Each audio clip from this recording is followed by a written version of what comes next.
여러분, 분명히 좋은 말은 했어요. 정보도 정확했고 논리도 탄탄했습니다. 그런데 상대가 크게 반응하지 않았던 순간, 반대로 어떤 사람은 단 한 문장만 말했는데 그 말이 귀와 마음에 꽂혔던 순간, 이 차이를 만드는 것은 무엇일까요? 바로 퍼즐, 쉼입니다. 도대체 말을 언제 쉬어야 해요? 회원님들께 정말 많이 듣는 질문입니다. 우리는 보통 말을 잘한다 하면 끊김없이, 막힘없이 유창하게 말하는 것을 떠올립니다. 하지만 진짜 말 잘하는 고수는 이런 사람입니다. 말을 멈출 줄 아는 사람, 쉼으로 의미를 전달하는 사람.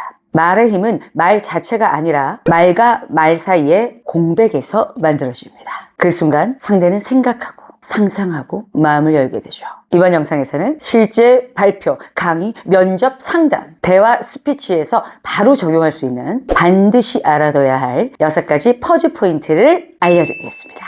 민지 나이스. 첫 번째입니다. 자, 보이시나요? 문장의 끝에서 의미를 마무리할 때입니다. 하나의 생각이 끝나면 반드시 멈춰봅시다. 청자가 내용을 이해하고 다음 내용을 준비할 수 있게 됩니다. 이것은 사람들마다 각각 달라질 수가 있죠. 의미 단위를 어떻게 강조하느냐에 따른 강조법들이 따로 있거든요. 그래서 선생님 언제 멈춰야 해요? 이랬을 때 제가 이거예요 라고 정확하게 말씀을 드리기 좀 어려웠던 부분들은 사람마다 전달하고자 하는 그 강조하고 싶은 것들이 다릅니다. 그래서 이것은 사람마다 좀 달라질 수가 있다라는 겁니다. 자, 그러면 말 잘하는 사람은 뭐예요? 내가 전달하고자 하는 내용들을 잘 전달하는 거겠죠? 그래서 전체적인 내용을 잘 이해를 하고 내가 원하는 의미에 더 강조할 수 있도록 잘 쉼을 주면서 말을 하셔야 됩니다. 그럼 실전 예시 문장 한번 보겠습니다. 여러분 보이시나요? 글씨를 제가 좀 더 잘 쓰는데 한번 볼게요. 자, 그럼 이런 문장이 있다는 거죠. 보통 대부분 사람들은 좀 어떻게 읽을까요? 쭉 그냥 나열하면서 읽습니다. 말을 잘한다는 건 단순히 말을 많이 한다는 게 아니라 상대가 이해하게 만드는 것입니다. 이것도 그렇게 나쁘진 않아요. 근데 내가 좀 더 내용을 제대로 전달하고 싶다. 의미 단위로 한번 잘라보자. 저는 이렇게 읽어보겠습니다. 말을 잘한다는 건 단순히 말을 많이 한다는 게 아니라 상대가 이해하게 만드는 것입니다. 자, 어때요, 여러분? 여기 한 번, 2번이죠? 이렇게만 쉬웠는데도 훨씬 내용이 더 잘 전달되지 않나요? 다시 한번 빠르게 천천히 이렇게 비교 한번 해드리겠습니다. 말을 잘한다는 건 단순히 말을 많이 한다는 게 아니라 상대가 이해하게 만드는 것입니다. 말을 잘한다는 건 단순히 말을 많이 한다는 게 아니라 상대가 이해하게 만드는 것입니다. 두 번째는 중요 단어나 메시지 앞 뒤에서입니다.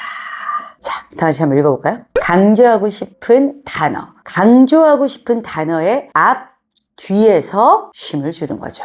이렇게 쉼을 주면 그 의미가 더 강해집니다. 그렇게 되면 어떻게 될까요? 내가 전달하고자 하는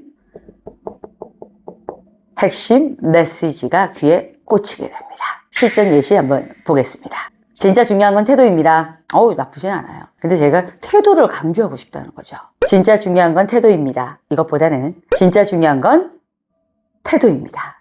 세 번째는 나열할 때입니다. 이 나열은 언제 좋냐? 3가지 이상의 내용들이 연결돼서 딱딱딱 됐을 때, 그때 쉼을 주는 것이 가장 좋습니다. 이렇게 나열 사이에 쉼을 넣으면 어떤 것이 명확해질까요? 구조가 명확해진다. 쉬면서 말을 하는 건데 전체적인 말의 문장의 그런 구조가 명확해진다, 탄탄해진다는 느낌이 듭니다. 그냥 나열하듯이 쫙 읽어버리면 어때요? 그 내용이 잘 기억되기가 어렵겠죠? 그래서 이렇게 했을 때 청자가 하나하나 기억할 수 있게 됩니다. 실전 예시 한번 들어가 보겠습니다. 성공을 위해선 계획과 실행과 피드백이 필요합니다. 여기서 쉼을 넣어 보겠습니다.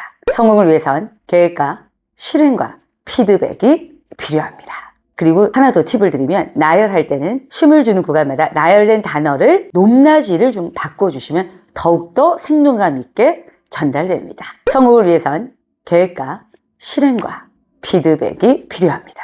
네 번째는 바로 질문 뒤입니다. 질문을 하고 바로 말하면 그 말은 어떤 말이 된다? 그냥 흘러가는 말이 됩니다. 그리고 이 질문 뒤의 침묵은 청자의 생각을 깨우고요. 내용에 더 집중하게 만듭니다. 그럼 당연히 어떻게 돼요? 몰입도, 참여도 올라가겠죠. 질문 뒤에 쉼을 주는 것. 이것은 강요하지 않아도 자연스럽게 이런 효과들을 주게 됩니다. 실전 예시 문장 들어가 보겠습니다. 여러분은 지금 행복하신가요? 사실 행복은 멀리 있는 게 아닙니다. 여러분은 지금 행복하신가요? 네, 사실 행복은 멀리 있는 게 아닙니다. 5번째는 감정이 있는 문장 뒤입니다. 감정은 뭐가 있을 때? 여운이 있을 때 마음에 남게 됩니다. 여운을 통해 마음으로 들어갈 수 있는 그 감동의 순간을 말로 밀어붙이지 마세요. 말을 멈췄을 때 더 깊어집니다. 그래서 메시지가 깊이 남게 되죠. 이것이 뭐예요? 감정 전달이 극대화가 됩니다. 결국 말을 한다는 것은 이성과 감성이 있죠. 하지만 그 사람의 마음을 움직이고 설득을 잘한다는 것은 마음을 움직여야 된다는 것입니다. 실전 예시 들어가 보겠습니다. 그 한마디가 제 인생을 바꿨습니다. 그리고 저는 다시 시작했습니다. 그 한마디가 제 인생을 바꿨습니다. 그리고 저는 다시 시작했습니다.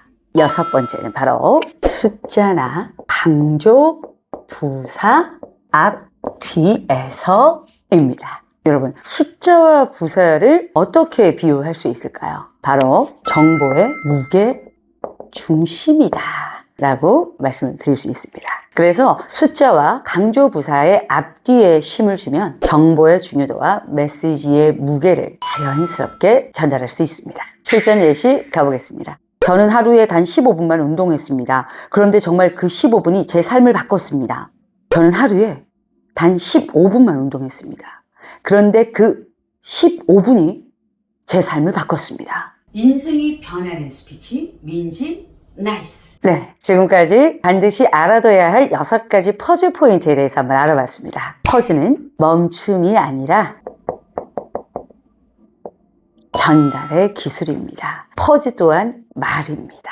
말을 잘하기 위해서는요, 꼭 필요합니다. 민지네 강사가 말을 막 빠르게 하잖아요. 근데 그 빠름 속에 한번 찾아보세요. 제가 지금도 얼마나 많이 퍼즐을 줬는지요. 쉼을 줬는지. 그런데 사람이 원래 여러분의 특별한 자신감을 꺼내어 확실한 인생의 변화를 선물하는 강사 테이너 민지나입니다. 이렇게 말하던 사람이 갑자기 여러분의 특별한 자신감을 꺼내어 확실한 인생의 변화를 만드는 강사 테이너 민지나입니다. 이렇게 말하는 것은 불편함과 도전과 용기가 필요합니다. 원래 되어 있던 습관에서 이렇게 하면 상당히 어색하고 내가 아닌 것 같은 느낌이 들 수가 있거든요.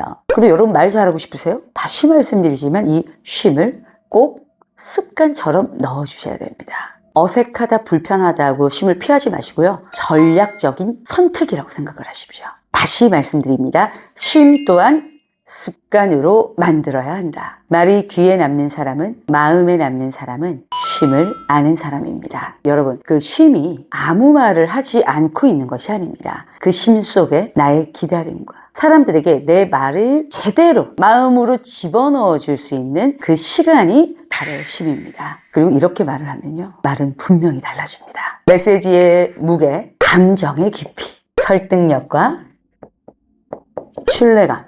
여러분, 말 속에 이거 다 담고 싶으시잖아요? 가지고 싶으시잖아요? 그렇다면 쉼을 습관화해 보십시오.